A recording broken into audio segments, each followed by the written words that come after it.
한국에서는 밥 먹듯이 택시를 탔던 것 같은데 일본에서는 잘 생각하고 탑니다.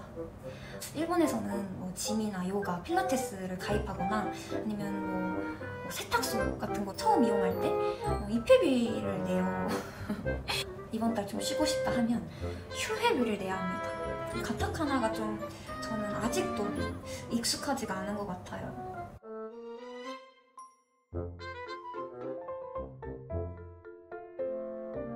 皆さんこんにちは、そのちゃんです。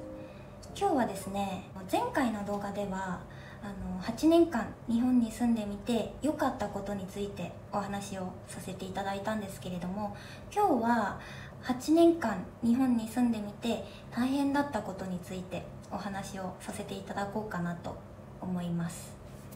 첫 번째, 고정 지출이 많다입니다. 일본 진짜 숨만 쉬어도 고정적으로 들어가는 돈이 정말 많습니다. 한국의 경우에는 서울에 있는 아파트를 산다고 하면 관리비가 한 30만 원 정도 한다고 들었어요. 근데 일본의 경우에는 그 관리비 말고도 수선 적립금 그리고 전기세, 주차비가 다 따로따로입니다.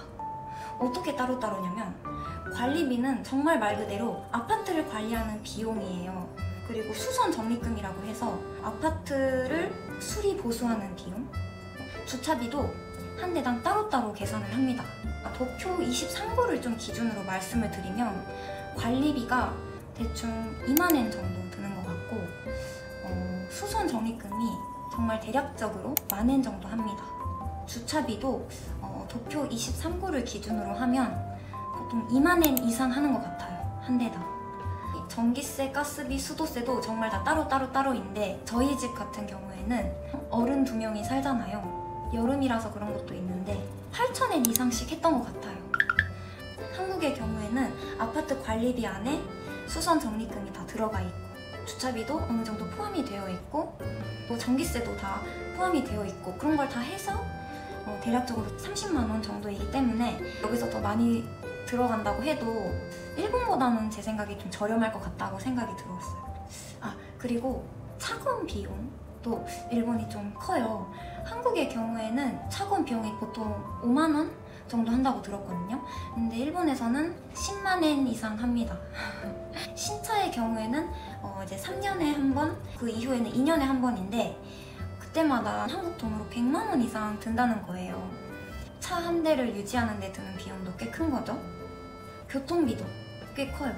택시를 탄다고 가정을 했을 때 5km 거리를 20분 운행한다고 했을 때 한국에서는 보통 10,000원, 11,000원 정도 하는 것 같아요. 근데 일본에서는 무려 2,700엔이 든다고 합니다. 일본에서는 택시를 타도 조금 비용이 크다. 그래서 저는 택시를 탈 때도 정말 내가 택시를 타는 게 맞는 선택인지 잘 생각을 하고 탄답니다. 근데 한국에서는 그냥 밥 먹듯이 택시를 탔던 것 같아요. 그래서 조금 더 돈을 많이 썼던 것 같기도 한데 일본은 전철만 타도 도심으로 이제 좀 나간다 하면 왕복? 그날은 1,000엔은 그냥 훅훅 드는 것 같아요. 두 번째, 각종 입회비와 사무수수료가 든다입니다.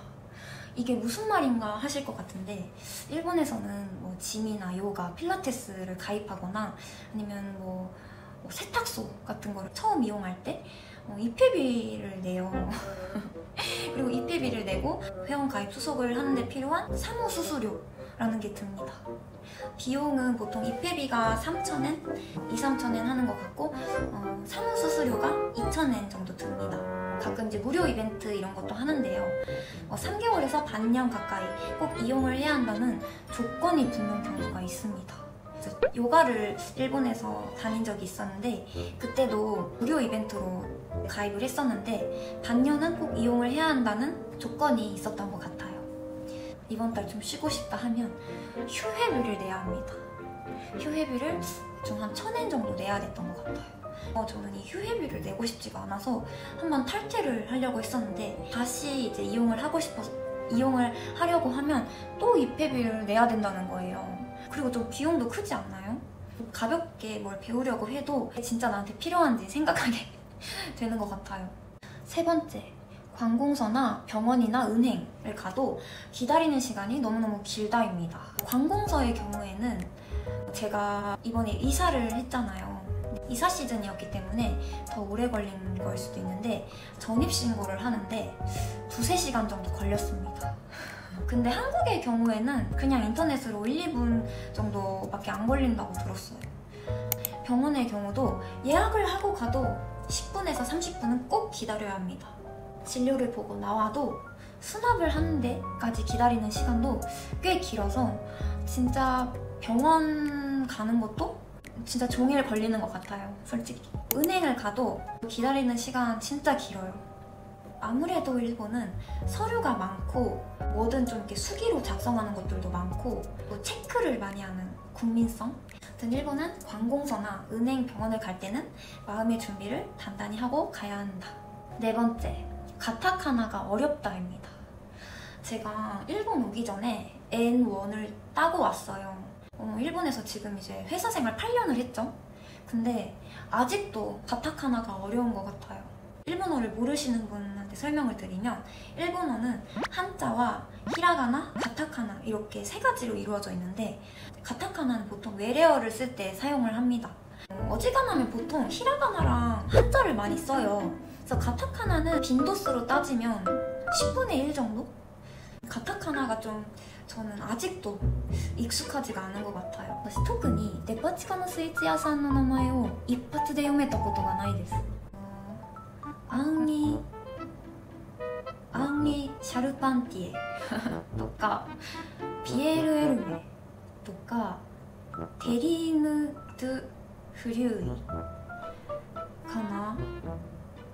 もうどのレベルかっていうと危険とチキンが書いてある場合パッと見わからないです。一発で絶対読めなくて1個ずつちゃんと危険とかチキン漢字と違って一発でパッと目に入ってこなくて8年住んでも未だに難しいし読めないしなんか読めないのがちょっと恥ずかしかったりとかします。あとは英語を完全日本式に変えたやつリスケって言っても意味が分からなくてマッキンゼで夫と話してて夫がマッキンゼがさみたいな話をしててマッキンゼって何と思ってマッキンゼって分からなくないですか？韓国で言うとメッキンジです。もうとにかく読むのも難しいしその意味を理解するのもすごい難しいなと思いました。 5번째, 도쿄 집은 좁다입니다. 일본에서도 뭐 지방에 사시는 분들은 되게 넓은 집에 사시고 하는데 도쿄는 진짜 워낙 집이 다 좁아요. 18평으로 시작을 해서 가족이 늘어나면 24평으로 이사를 가는 느낌? 수납 이런 게 좀 부족한 것 같더라고요. 가전 가구를 살 때 이 가전과 가구를 이 집에 넣을 수 있는지 없는지 체크를 해요. 한국에서는 그런 체크 잘 안 하지 않나요? 어떻게 배치를 할까를 체크를 하지 이게 들어갈지 안 들어갈지를 체크하지는 않잖아요. 나중에 이제 룸투어도 한번 해볼까 생각 중인데 저희 집으로만 예를 들어봐도 그 침실에 침대를 넣는데 침대가 침실에 들어가는지 이제 침대를 넣고 얼마나 공간이 남는지 그런 것까지 다 계산을 해야 된답니다. 저희 집 침실도 침대 넣고 끝이에요. 6번째, 바선생이 크다입니다. 일본 바퀴벌레 진짜 커요. 진짜 커요. 이게 일본이 섬나라고 여름이면 습도가 되게 높잖아요. 그래서 매미도 크고요.